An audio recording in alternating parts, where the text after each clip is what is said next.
Because apparently, in the land of billion-dollar stadiums and space tourism, fixing busted sidewalks and boarded-up homes is just too much to ask. These places aren't a glitch in the system, they are the system. Welcome to the underbelly of the United States, where social inequality isn't a debate topic. It's a lived experience, and the American dream is more of a myth than Bigfoot on a jet ski. While some neighborhoods are busy installing bike lanes and dog spas, these communities are dealing with collapsing roofs, outrageous crime rates, and public services so bad, pigeons do a better job of delivering messages. From the housing crisis to urban poverty that feels more third world than first rate, what you're about to see is a hard look at the slums and ghettos in the US that rarely make the tourist brochures, but desperately need attention. So if you think the most dangerous neighborhood in the United States is just media hype, think again. Stick around as we tour 10 places that prove America needs help. Not tomorrow, not next year, right now. Hit the like button and subscribe to Virtual Travel by Brian for more raw, unfiltered neighborhood tours that expose what polished postcards never will. Number 10, Highland Park, Detroit, Michigan. This place didn't just fall through the cracks, it is the crack. Highland Park looks like the aftermath of a movie set for an apocalypse scene, except nobody yelled cut. Once the proud home of Henry Ford's Model T plant, yes, the birthplace of American industrial greatness, it's now a near ghost town, smothered in urban decay, economic collapse, and a silence so loud it screams neglect. You ever drive through a neighborhood and wonder, where is everyone? That's Highland Park. Its population nosedived from over 50,000 in the 1950s to around 8,900 today. A stunning vanishing act that even Houdini would respect. And those who remain? They're surrounded by abandoned homes, empty lots, and a city so broke it once shut off its own streetlights to save money. Yep, residents were literally left in the dark. Think your local pothole problem is bad? Highland Park's roads look like they've been personally attacked by a meteor shower. The infrastructure is crumbling, basic services are unreliable, and the unemployment rate has hovered well above the national average for years. Add in a median household income of around $20,000 and you start to understand why people say this place was left to rot. But here's the kicker, this isn't some forgotten corner in the woods. This is inside Detroit, right there in the Motor City. So how does a place go from automotive powerhouse to urban graveyard in just a few generations? Could it be the decades of disinvestment, the corporate abandonment, or the fact that Highland Park was essentially gutted by policy decisions that prioritized profit over people? And what does it say about the richest country in the world that a place like Highland Park can even exist? These aren't just abandoned buildings. They're echoes of lives interrupted, dreams deferred, and communities dismissed. So when people talk about the American dream, ask yourself, which America are they talking about? Because Highland Park tells a very different story.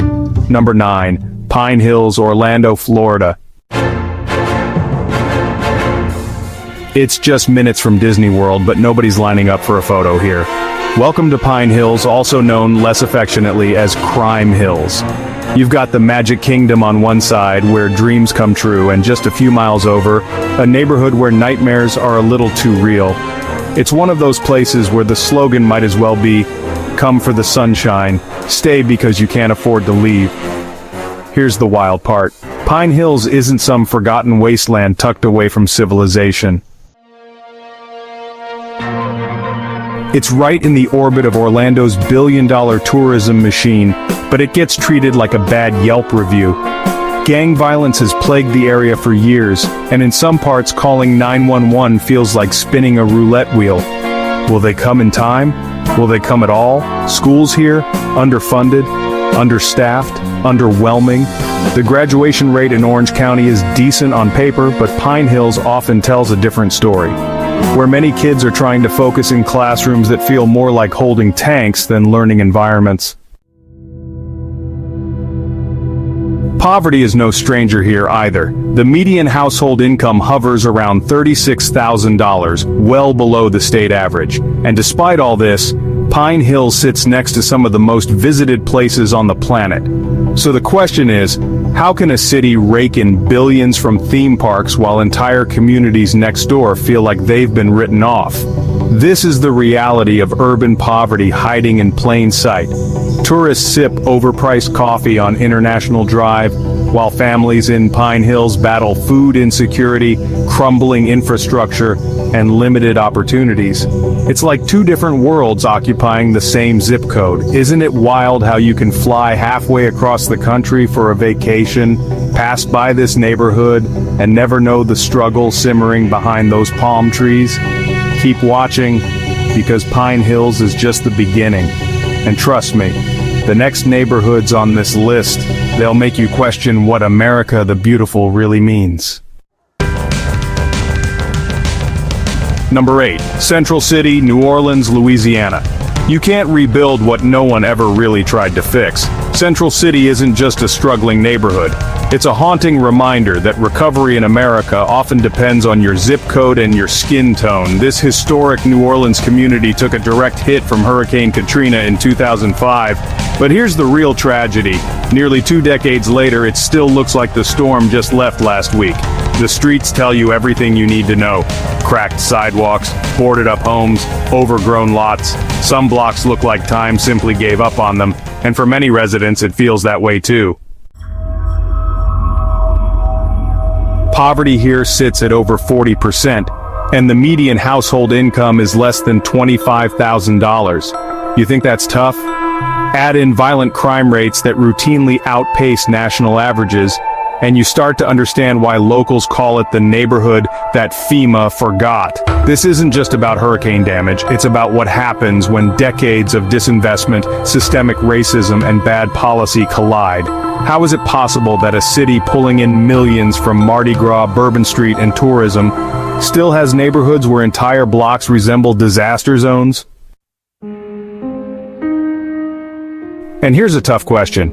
How do you bounce back when you were barely standing before the storm hit? Central City was once a hub of black culture, jazz, and community pride.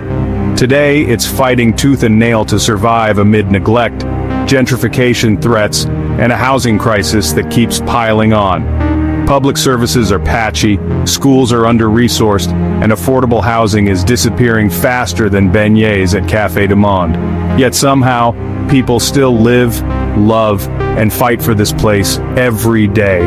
So ask yourself, what does it say about a country when one of its most iconic cities leaves entire neighborhoods trapped in a loop of survival? Number 7. The Bluff, Atlanta, Georgia. There's rough around the edges, and then there's the Bluff, where the edges are barbed wire and the middle is burning. Welcome to one of the most infamous corners of Atlanta, the Bluff. It's the kind of place that doesn't just have a reputation, it has a rap sheet. Notorious for open-air heroin markets, abandoned houses turned trap spots, and a revolving door of police raids, the Bluff makes it painfully clear that glitzy skylines and hip-hop dreams don't reach every block in the A.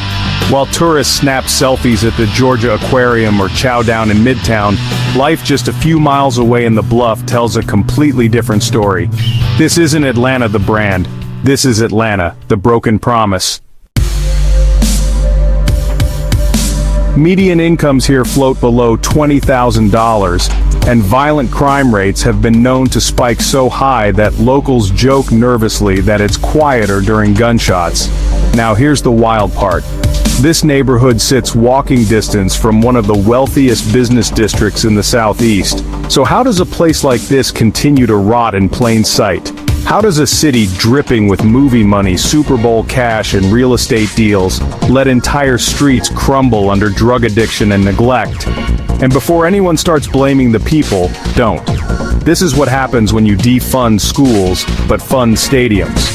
When you invest in tourists, but divest from communities. Once known as English Avenue, the Bluff now stands as a cautionary tale about what happens when poverty is criminalized and hope is treated like contraband. A walk through this neighborhood isn't just sobering, it's surreal. Collapsed roofs, busted sidewalks, and graffiti-tagged shells of homes whisper stories of survival, addiction, and abandonment. So here's a real question for you. How many bluffs are there across America that we just stopped caring about? Liberty City, Miami, Florida. This isn't South Beach, this is the other Miami, where survival isn't a vacation, it's a daily hustle.